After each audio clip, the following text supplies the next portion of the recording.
I was standing in line at the food bank.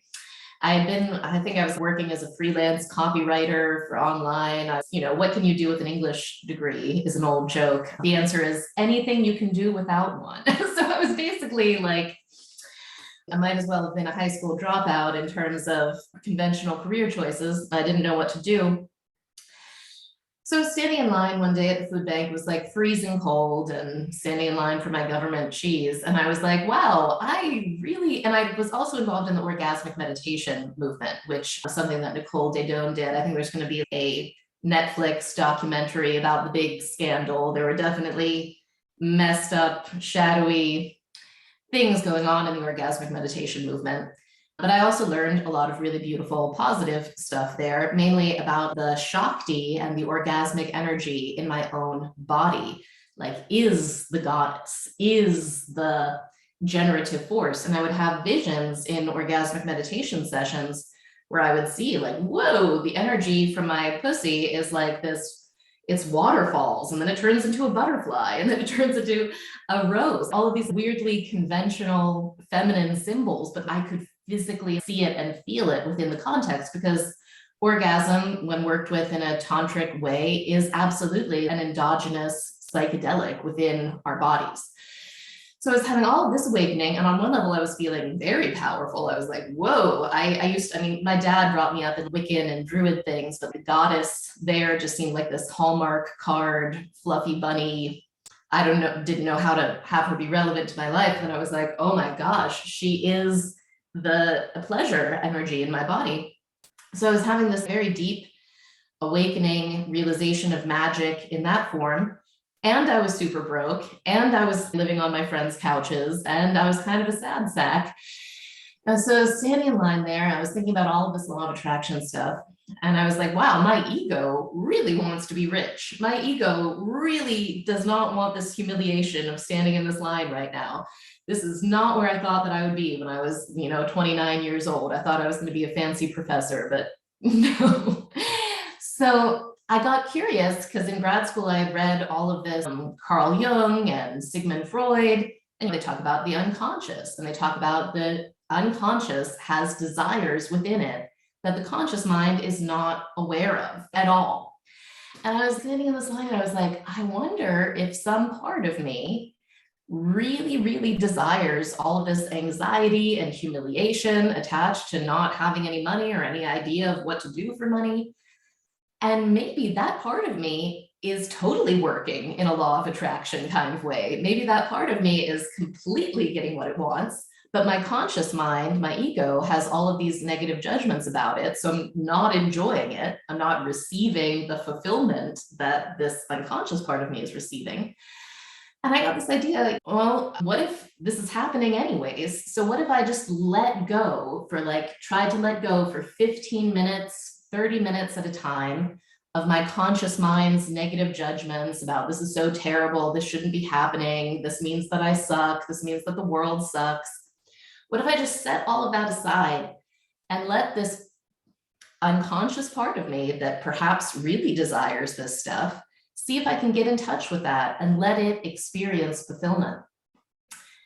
And I did. And I found that probably also because my body was pretty awake and alive from participating in the orgasmic meditation stroking, which for those of you who don't know, orgasmic meditation is a partnered practice, and it's 15 minutes long, and it involves one partner, it's usually a guy, it can be anybody, stroking the clitoris of a woman for 15 minutes in this very precise way that's like very light little strokes, and wearing gloves and using a specific kind of lube. There's this whole sort of ritual pattern of it. Basically, Nicole Daedone innovated a sort of Zen version of Tantra, very simplified, where it's all about focusing on the sensation of the stroking and not trying for climax or not going up into like pornographic fantasy or anything, just like purely focus on the sensation. So I did have a lot of that energy and sensation in my body, and I found that I could access like, oh my gosh, so I was also doing the work of Byron Katie, which highly, highly recommend, right? Byron Katie is such a genius. So I think I started out because I was trying to get into being a coach at the time. And I think I was doing coaching for like $100 an hour. And that's what I was paying my friend to sleep on their couch, a few $100s. And I was aware that I had these other friends in the orgasmic meditation movement who were being paid like $1,000 an hour as a coach. And that blew my mind because I'd grown up in this sort of blue collar environment where everybody that I knew worked for nonprofits and they made like maximum $25 an hour. And so $1,000 an hour, I was like, what? How is that even real? And why aren't I being paid that? I'm a better coach than they are. Anyways, so I was doing this Byron Katie, Judge Your Neighbor on, people should want to pay me lots of money for coaching. And of course, Byron Katie, you do turnarounds. So you turn it around to the opposite. So you ask questions about it. Is that true? Can I absolutely know that that's true? Who would I be without that thought? And then you turn it around. So I turned it around to nobody should ever want to pay me any money for coaching ever. And I just sort of let that land in my body. And I felt this like zing, like I was so turned on by the thought of nobody ever wanting to pay me. And I was like, oh my God, I don't just have a hip bedroom kink.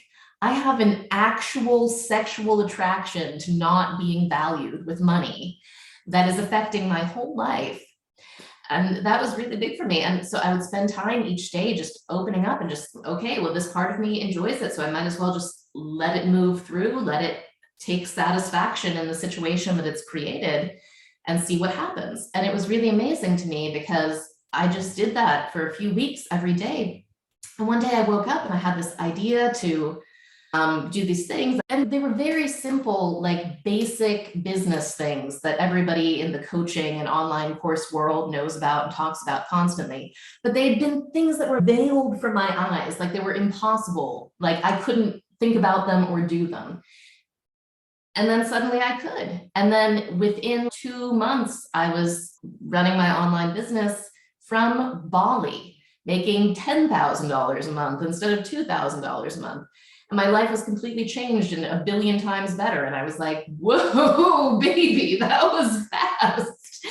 And I was like, I need to tell more people about this. So anyways, I hope that wasn't too long, but that was sort of like my initial foray of realizing existential kink.